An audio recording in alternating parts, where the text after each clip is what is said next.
بسم اللہ الرحمن الرحیم۔ جمیع حاضرین مکرم، سامعین محترم، ناظرین مکرم، میں آج آپ کے سامنے ایک انتہائی اہم گفتگو کا کچھ حصہ پیش کرنے کی سعادت حاصل کر رہا ہوں، جس کا تعلق اللہ تبارک و تعالیٰ کی بڑی بڑی نعمتوں میں سے ایک انتہائی عظیم الشان نعمت سے ہے۔ اللہ تبارک و تعالیٰ کی ہم سب پر بے شمار نعمتیں ہیں۔ خالق دو جہاں نے اپنے کلام مقدس میں ارشاد فرمایا، وَإِن تَعُدُّوا نِعْمَةَ اللَّهِ لَا تُحْصُوهَا۔ اے بندو، اگر تم اللہ کی نعمتوں کو شمار کرنا چاہو تو ان نعمتوں کو کما حقہ شمار بھی نہیں کر سکتے۔ اللہ تبارک و تعالیٰ کی بہت ساری نعمتوں میں ایک انتہائی بہت اونچے درجے کی نعمت وہ وقت کی نعمت ہے، موقع دیے جانے کی نعمت ہے، مہلت دیے جانے کی نعمت بھی ہے۔ وقت کی نعمت یہ اتنی بڑی نعمت ہے کہ اس نعمت کے جو بندے قدرداں ہوتے ہیں وہی بندے درجہ کمال کو، درجہ ولایت کو پہنچ جاتے ہیں۔ جنہوں نے بھی وقت کی نعمت کی قدر کی، پھر وقت کی نعمت پر اللہ رب العزت کی شکر گزاری کی، وقت کی نعمت پر پروردگار عالم کا شکر ادا کرتے ہوئے اس نعمت کو صحیح ڈھنگ سے صرف کرنے، وقت کو صحیح انداز سے گزارنے کی کوشش کیے، وہی بندے اللہ تبارک و تعالیٰ کا قرب حاصل کیے، دنیا میں بھی انہوں نے ترقی حاصل کی، پھر آخرت کی بے شمار سرفرازیوں سے وہ مالا مال ہو گئے۔ غرض کیا ہے دوستو، وقت کی نعمت بہت بڑی نعمت ہے، موقع دیے جانے کی نعمت بہت بڑی نعمت ہے، جس کو ہم آج ہلکے داموں، سستے داموں گنواتے ہوئے نظر آتے ہیں۔ وقت کی نعمت کی قدر کرنے کے بجائے ہم لوگ وقت کو ضائع کرنے کے پیچھے پڑے ہوئے ہیں۔ چاہے ہم کسی بھی مصروفیت سے تعلق رکھنے والے ہوں، لیکن ہم ہر جگہ وقت کی ناقدری کرتے ہوئے نظر آتے ہیں۔ وقت کی قدردانی وقت کا بہت بڑا تقاضا ہے۔ وقت کی قدردانی، چاہے اس وقت کا تعلق رات کی مبارک اور مقدس ساعتوں سے ہو یا دن کے لمحات سے ہو، ہمیں چاہیے کہ وقت کو صحیح ڈھنگ سے خرچ کرنے، وقت کو صحیح صرف کرنے، صحیح راستے میں گزارنے کی کوشش کیا کریں، جس کے بعد اللہ تبارک و تعالیٰ کی نوازشیں، بلکہ نوازشوں کی بارش ہم سب پر ہوگی۔ وقت کی قدر یہ ہمارے لیے بہت زیادہ لازم اور ضروری ہے۔ وقت کی قدر کے ضمن میں، موقع دیے جانے کے ضمن میں بہت ساری ہزاروں چیزیں آتی ہیں۔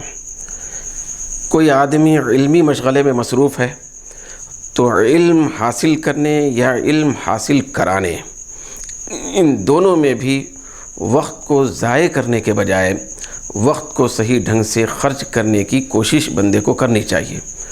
کوئی بھی کام سے تعلق ہو، چاہے عبادت سے اس کا تعلق ہو یا توبہ سے تعلق ہو یا تعلیم حاصل کرنے سے تعلق ہو یا کتابوں کی ورق گردانی سے تعلق ہو، پڑھنے پڑھانے سے تعلق ہو، پروردگار عالم کی بارگاہ میں سجدہ ریزیاں کرنے سے اس کا تعلق ہو یا دنیا کے کسی بھی مشغلے سے اس کا تعلق ہو، ہر انسان پر ضروری ہے، بطور خاص ہر مومن پر یہ لازم ہے، ہم لوگوں پر یہ لازم اور ضروری ہے کہ ہم وقت کو ضائع کرنے کے بجائے وقت کو جس مشغلے سے ہم تعلق رکھتے ہیں اس میں کما حق صرف کرنے کی کوشش کریں۔ وقت کو بہت سارے مشغلوں میں، بہت سارے کاموں میں تقسیم کیا گیا ہے، لیکن ان سارے ہزاروں سینکڑوں کاموں میں سے اگر ہم مختصر انداز میں، مختصر لفظوں میں وقت کو تقسیم کرنا چاہیں تو اس کو 4 حصوں میں تقسیم کیا جا سکتا ہے۔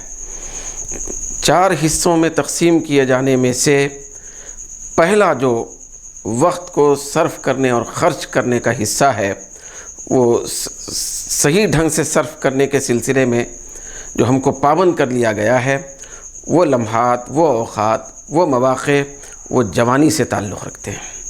بھئی ایک ہے جوانی کی مہلت، جوانی کا موقع، جوانی کا وقت۔ دوسرا ہے صحت کا وقت۔ تیسرا ہے عافیت کا وقت۔ چوتھا ہے زندگی کا وقت۔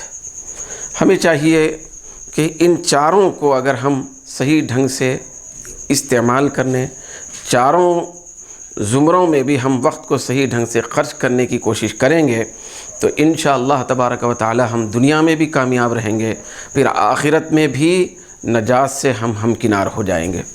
کیا بات کہی ہے حضرت امام حاتم اعصم رضی اللہ تعالی عنہ نے۔ انہوں نے وقت کے بہت سارے زمروں کو 4 حصوں میں تقسیم کر کے ہمارے لیے آسانی پیدا فرمائی ہے۔ تو اس کو ہم اپنے ذہن میں بٹھا کر ہم دل کے خانے میں ان باتوں کو اتار کر وقت کو ضائع کرنے کے بجائے وقت کو صحیح ڈھنگ اور صحیح رنگ سے استعمال کرنے کی کوشش کرنی چاہیے۔ چنانچہ حضرت حاتم اعصم رحمۃ اللہ تعالی علیہ نے فرمایا، اربعۃ لا يعرف قدرها الا اربعۃ، 4 چیزیں ایسی ہیں جن کی قدر صرف 4 قسم کے لوگ ہی پہچانتے اور جانتے ہیں۔ جن کی قدر کو 4 قسم کے لوگ ہی جانتے ہیں، پہچانتے ہیں، سمجھتے ہیں، قدر کو سمجھتے ہیں۔ 4 چیزیں بڑی قدر والی ہیں تو ان کو 4 قسم کے لوگ ہی سمجھ کر اس پر عمل کرنے کی کوشش کرتے ہیں۔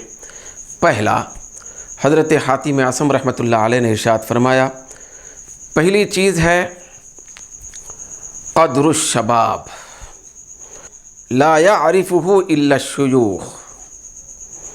آپ فرماتے ہیں پہلے قدر کرنے کی جو چیز ہے، قدر کرنے کا جو مرحلہ ہے، وہ جوانی کی قدر کرنے کا مرحلہ ہے، جوانی کے موقع کو غنیمت سمجھنے کا مرحلہ ہے۔ تو آپ نے فرمایا کہ جوانی کی قدر وہی کرتے ہیں جن کے اوپر بڑھاپا طاری ہو چکا ہے۔ جوانی کی منزلوں سے پار ہو کر جو بڑھاپے کی سرحد میں داخل ہو گئے ہیں تو ان کو یہ قدر کا موقع گزر جانے کے بعد اس قدر کے سلسلے میں کچھ ذہن بنتا ہے، کچھ ان کے دماغ میں کچھ خیال پیدا ہوتا ہے کہ کاش ہم جوانی کو قدر کی نگاہ سے دیکھتے تو آج ہم کو یہ نوبت نہ آتی کہ ہم جو کچھ کرنا چاہتے ہیں اس وقت نہیں کر سکتے۔ تو آپ نے فرمایا کہ لا يعرفه قدر الشباب لا يعرفه الا الشیوخ، جوانی کی قدر وہی سمجھ سکتے ہیں جن کے اوپر بڑھاپا طاری ہو گیا، بوڑھے ہی جوانی کی قدر جانتے ہیں۔ کیونکہ جو مشغلہ، جو عمل ایک جوان کر سکتا ہے وہ بوڑھا نہیں کر سکتا ہے۔ بوڑھے ہونے کے بعد جوانی کے معمولات پر صرف رونا باقی رہتا ہے، کرنا نہیں ہوتا ہے۔ تو آپ فرماتے ہیں کہ قدر الشباب لا يعرفه الا الشیوخ وقدر العافیت لا يعرفه الا اہل البلاء۔ یہاں عافیت کی قدر، راحت کی قدر صرف بس صرف مصیبت زدہ لوگ ہی جانتے ہیں۔ بھئی عافیت اور راحت کے لمحات کی قدر و قیمت کو جاننے والے مصیبت زدہ لوگ ہوتے ہیں، مگر مصیبت زدگی میں جانے کے بعد عافیت اور راحت کی قدر و قیمت کو جاننے سے اس کا ثمرہ، اس کا فائدہ حاصل ہونے والا نہیں ہوتا ہے۔ تو آپ فرماتے ہیں کہ عافیت کی قدر صرف اہل بلا اور پھر آزمائش میں مصیبت میں مبتلا لوگ ہی سمجھ سکتے ہیں۔ وقدر الصحہ لا يعرفہ الا المرضى، صحت کی قدر صرف مریض لوگ ہی سمجھ سکتے ہیں۔ اللہ تبارک و تعالی حالت صحت میں صحت کی قدر و قیمت کرنے کی ہم سب کو توفیق عطا فرمائے۔ مریض لوگوں کو صحت کی قدر کی قیمت معلوم ہوتی ہے، صحت کی قدر کی پہچان نصیب ہوتی ہے، مگر وہ وقت پچھتاوے کا وقت ہوتا ہے۔